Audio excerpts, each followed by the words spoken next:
бізде примат деп аталады, немесе примат деп аталады. Мен өзім бұнда примат деп аталады. Бірінші профаза. Профаза. Келесі бізде айтып отқан примат, то есть метафаза.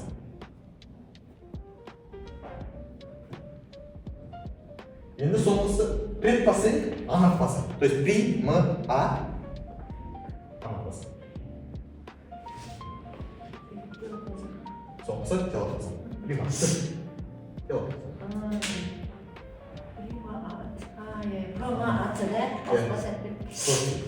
Енді бізде жалпы профазада не болады? Профазада бірақ та жалпы осы фазалық жүргізген алды бізде осы шашуша митоз арқылы жүрінетін, миоз арқылы бөлінетін бізде дайындалу керек. То есть шашуша бөлінуге дайындалу керек. Ол не істеу керек? Иә, бізде ол дайындық ретінде ол интерфаза бар. Интерфаза бұл шашушаның дайындығы, ол өзінің ішінде ДНК-сын, аминдерін, әрөздерін өзінің іште жинайды. Оның өздерінің кезеңдері бар. Жалпы оны жинағанда ол бізде бөлінуге дайындық ретінде. Өйткені просто бөлініп кетсек, андай дайындалмай бөлініп кетсек, бір жерде қате бар. Интерфаза сол қатені болдырмайды. То есть оның шашушаның жауаптарын жинайды. Интерфаза.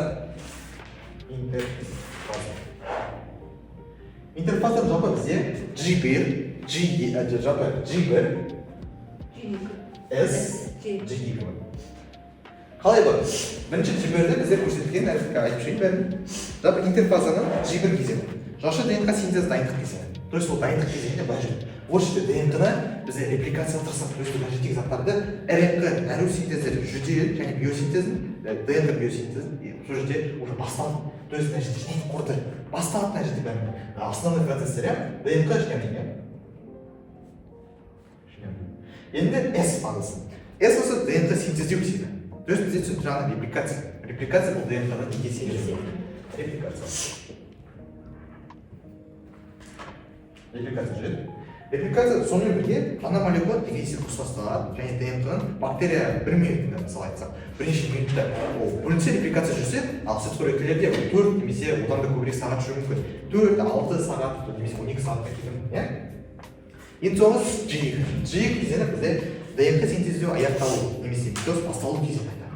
То есть бізде митоз дайындық толық аяқталады. Шашуша орталық екіге еселіне және нәрөздер синтезі болады. Шашушалары өсу аяқталады. Ахроматин жіпшелері бізде ахроматин жіпшелері болады.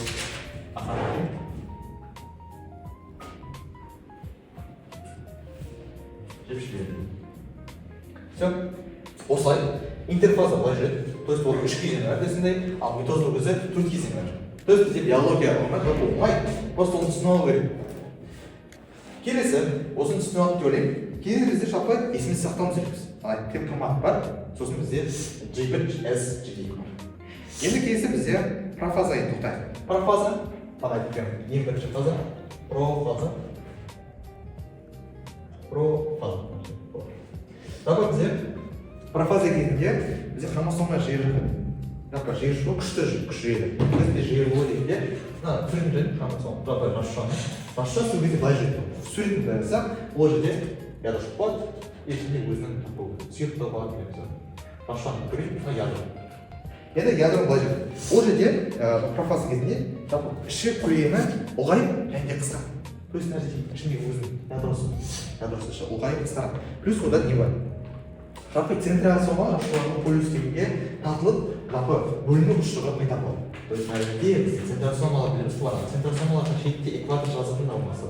И оларды жалпы бастайды. То есть мына жерде ең басында мына жерде тұр ғой.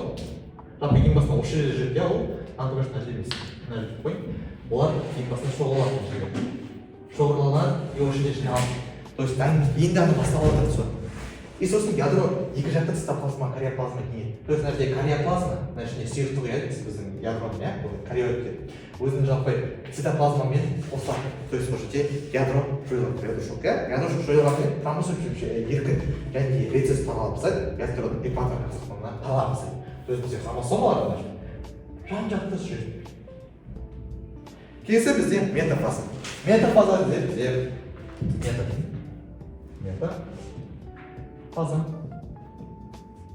метафаза кезінде былай жүреді. Более қызық хромосома жиынтығы күшті жүреді және экватор жазықтығынан жиналады. Хромосома ахроматин жіпшелермен жабысып полюстерге жиналады. Ол бізде ең қызық фазалардың бірі. Өйткені бұл биологтар не үшін дейді? Вот екі қышын қазір түсіндірем. Так, бізде жалпы былай бар. Ядроның жалпы ядро қойылып кетті, еріп кетті. Одан кейін бізде ана ахроматин жіпшелері мына жерде ақпен көрсетейін осы жолы. Мына жерде бірінші цитраза, екінші жақта. И сосын бізде манағыдай хромосомалар ядросы жоқ қой. Сол ядросы хромосомалар бүйтіп жиналады. Хромосомалар бүйтіп жиналады. Жиналғаннан кейін жерде не көріп бар? Ал мына жерде хромосомалар көрініп тұр ғой. Хромосом жиналып тұр. Түсінесіздер ме? Осы жерде жиналып тұрғанда біз толығымен неше хромосом бар екен, қандай ауру пайда болуы мүмкін, қандай заттарды табу бар. Осы жерде не түсіреді? Кариотип көрініп бар.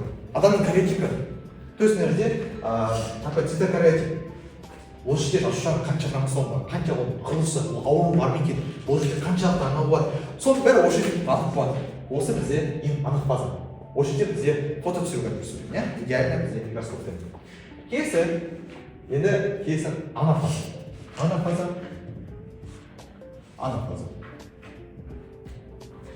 Анафаза кезінде былай жүреді. Бізде анафаза. Хромосом бір-бірімен жалпы ажырап, жеке хромосома айналады. То есть полюсі уже ажырай бастайды. И бізде жалпы хромосома әр полюсі бір хроматиннен тұрады. Және хроматині екі диплоид жасушалар пайда болады. Олай болады. Так, бастайық. Допустим, бұл жасуша бөлінген. Жасуша бөлінген осылай. Осылай. Конечно, күшті сөйлеуші емес, бұл сөйтіп бөлінген дейді. Осы жерде осылай пайда болады. Ол жерде тартылады. Манағыдай, мына жерде центросомалар емес пе? Давайте бір ушыл немного колбузит көрсетейін. Осы жерде центросомалар беріп тұр. И уже мына жердегі хромосома хроматиндер жиналып тұрды ғой. Осыған уже тартылып тұрсын. Жіпшелері арқылы. Тартылып. Мынау хроматин. Хроматин бұл хромосомның жартысы. Хроматин хромосомның жартысы. Ол уже тартылып кетіп, иә? Тартып алғаннан кейін уже желек тартылып жатыр. И мына жерде хромосом гаплоидты жиынтық қой, то есть мына жерде бір хромосом екі диплоидты жиынтық болады ғой. Мына жердегі хромосом уже өзі тәуелсіз болады. Анау хромосом танымайды уже менсінбей қалды. Менсінбей қалды да мына жерде диплоидты жиынтық пайда болды. Диплоидты жиынтық пайда болғанда ол уже мына жерде бөлініп уже дайын уже. Енді соңғы телофаза. Телофаза атайып тұр. Тело. Мен тело пайда болады. Соң пайда болады. Телофаза. Телофазада біз белгілеп тұрмыз. Хромосома бүйтіп екі жасушалар уже пайда болады. Пайда болады деп айтсақ, иә? Жалпы бізде телофазада ядрошықтар пайда болады. Өзінің ішіне ядрошықтар пайда болады. И ол жалпы ядрошы қабық пайда болады. Өзінің арнайы қабықшасы және цитоплазманың негізі жүріп, яғни хромосома екі жасушалар пайда болады. То есть екі жасуша пайда болады. Осы арқылы жасуша бөлінген сенің организмдегі бактерия болсын, болса сен жасуша тырнағын қосақ, сол арқылы пайда болады. Біліп жүрсек, осыны керемет болады. Келесі, бізде хромосом толық жиынтықта диплоидты дедік, иә? Ал жартылай жиынтық, то есть гаплоидты. Қараңдар, адамның 46 хромосом бар. Ол біріксе 23 хромосом болады. Ал бізде 22 бұл аутосомда, ал екеуі бізде, то есть біреуі бізде жыныс хромосом бар. То есть айтсақ, бұлардың бүйтіп бар. 23 хромосомасы бізде 22-сі бізде сомалық, немесе бізде айтып кеткен аутосомда, ал біреуі жыныс хромосом. То есть осы екі жыныс хромосом бір адам, мысалы, допустим, ер адам бізде 23 хромосом береді, әйел адам 23 хромосом береді. То есть олардың қосылғанда жиынтық 46 болады. 46 адам хромосом жауап 46 болады. Соған байланысты 46 адамның біреу жыныс хромосом береді, соған байланысты жыныс анықталады. Осыған байланысты. Сол, енді бізде толығымен бітті осы ашылған цикл.